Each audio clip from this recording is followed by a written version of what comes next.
The first day Eli walked into the school, everyone noticed him right away. He didn't look like the other kids. His clothes were old and torn, and they smelled faintly of dirt and something else, like he hadn't bathed in days. His hair was messy, and his shoes were scuffed and worn out. He kept his head down and didn't say a word. Most of the students stared at him like he was from another world. Some whispered and pointed. A few even laughed quietly behind their hands. Kayla was there too, the most popular girl in school. She wore bright, clean clothes and smiled like she owned the place.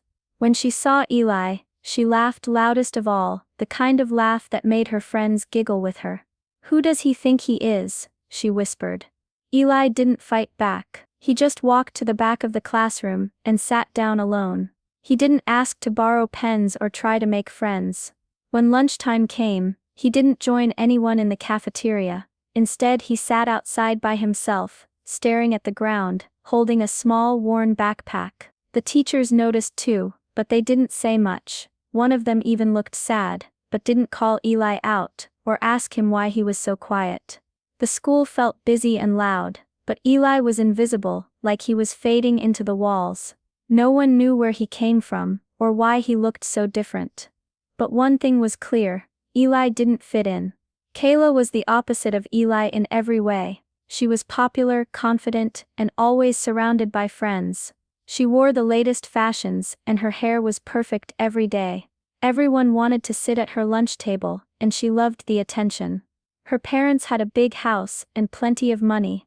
Kayla had never really thought much about kids like Eli, the ones who looked different, or didn't have nice clothes. For her, life was easy. School was a place to have fun and be noticed. She didn't understand why Eli was so quiet, or why he never tried to join any groups. To Kayla, he was just a joke, someone different to laugh at. She liked being popular, and sometimes that meant making others feel smaller. It didn't seem like a big deal to her, but deep down there was something missing. A part of her that never thought about how it felt to be lonely or left out. Kayla had never met anyone like Eli before, and she didn't know her life was about to change because of him. At first, Kayla and her friends just whispered and laughed quietly when Eli was around, but after a few days, their teasing got louder and meaner. One morning, Kayla found a small folded note on her desk. It said, "Smells like garbage." She knew it was meant for Eli. Kayla and her friends started dropping little gifts for him: empty juice boxes, crumpled papers, even a fake lost and found tag with a funny name on it. They called him names when the teachers weren't looking. Sometimes they made jokes about his old clothes and how he smelled. Eli never yelled or hit back. He never cried or begged them to stop. He just took the notes and tossed them away quietly. He kept his eyes down and walked away without saying a word. One day, Kayla dropped a sticky note on Eli's locker that said, "Go away, homeless boy." She watched from a distance, waiting for a reaction. But Eli didn't look angry or upset. He slowly wiped the note off with his sleeve, looked around, then walked to class as if nothing happened. That moment made Kayla feel something strange, a little tug inside her chest. She wasn't sure if it was guilt or confusion, but she ignored it. Instead, she laughed again with her friends. But as the days passed, more kids began to notice Eli's quiet strength, and Kayla started to wonder, who was this boy, who never fought back? One afternoon, after class, a teacher called Kayla aside. Miss Thompson was kind but serious. She said quietly, "Kayla, sometimes we don't really know who someone is, just by looking at them." Kayla shrugged and smiled. "He just looks dirty and weird." Miss Thompson shook her head gently. "There's more to people than what meets the eye." The next day, Kayla stayed late in the library. She saw Eli sitting in a corner, reading a book. But it wasn't just any book. It was thick and old, with gold letters on the cover. Kayla was surprised. She thought homeless kids didn't have books like that. Curious, she asked, "Where did you get that?" Eli looked up slowly and said softly, "It was my mom's favorite." Kayla didn't know what to say. She thought about all the times she had laughed at him and called him names. She felt a strange feeling. Maybe she had been wrong about him. But before she could ask more, Eli closed the book and walked away.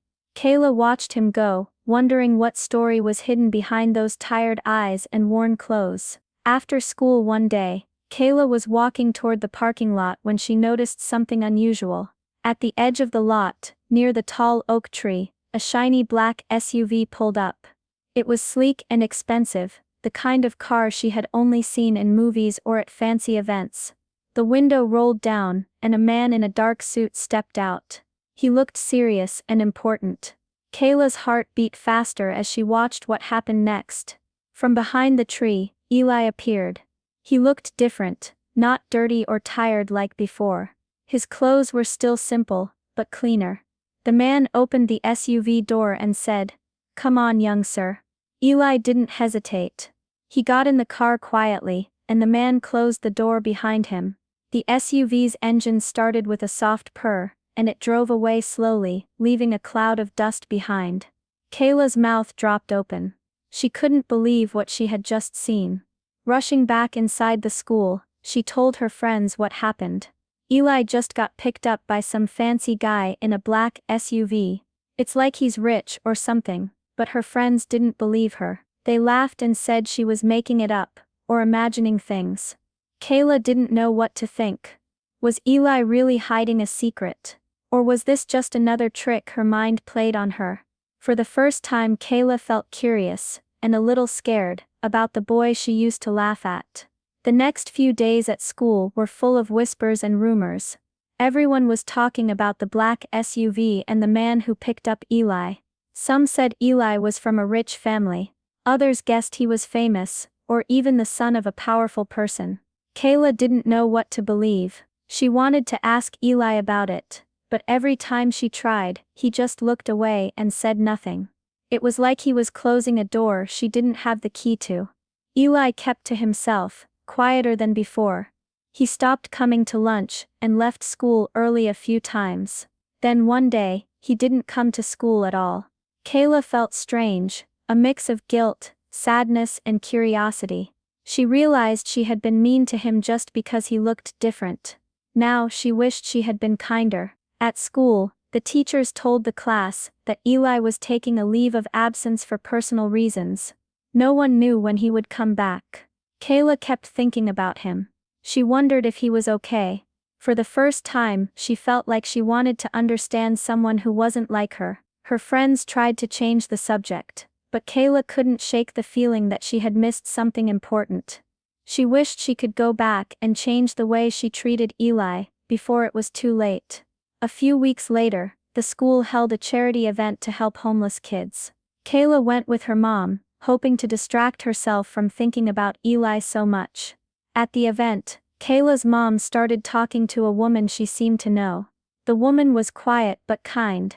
Kayla listened carefully when she overheard their conversation. The woman said, "It's been hard on Eli. Losing his parents so suddenly, and then living on the streets all alone." Kayla's heart sank. She didn't know Eli's story, but now she was learning a little bit of it. The woman explained that Eli's parents had been very rich, but they died in a terrible car accident months ago. After that, Eli disappeared. He had no one to take care of him, and had to live on the streets, hiding from the media and people who wanted to find him. The black SUV, it belonged to the family's lawyer. Someone who had been trying to find Eli to help him with his inheritance, and take care of things he couldn't handle alone. Kayla felt a wave of shock and shame wash over her. She remembered all the times she laughed and teased Eli, never imagining the pain he was going through. She realized she had judged him by his clothes and smell, not by the person he was inside. The woman smiled sadly, and said, "Eli is a strong boy, he's been through so much. I hope people can see him for who he really is." Kayla nodded slowly, tears in her eyes. She wanted to make things right, to show Eli that he wasn't invisible anymore. After learning the truth, Kayla couldn't stop thinking about Eli. She knew she had hurt him without even realizing it. One afternoon, she sat down and carefully wrote a letter. In the letter, she apologized for laughing, teasing, and being cruel.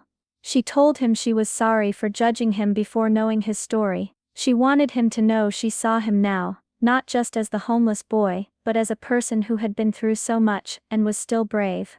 Kayla didn't give the letter to Eli directly. Instead, she gave it to the school counselor, hoping the letter would reach him somehow. From that day on, Kayla started to change. She began treating others with kindness, even those who were different or lonely. She told her friends to stop making fun of others too. Kayla realized that popularity wasn't about laughing at people, it was about lifting them up.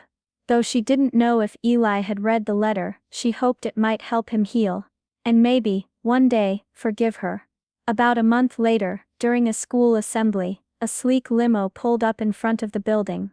Everyone stopped what they were doing and stared. Eli stepped out, looking different than before. His clothes were clean and sharp, his hair neat, but his eyes were still gentle and quiet. The students whispered in surprise. Kayla's heart raced as he walked calmly toward her. He stopped and looked at her. "Thanks for the letter," he said softly. Kayla smiled, feeling something she never had before, respect and understanding. For the first time, she saw Eli not as the boy with torn clothes, but as a person with a story, strength, and kindness. The crowd watched quietly, as Eli took his seat. The boy who was once invisible now belonged, in a way no one expected.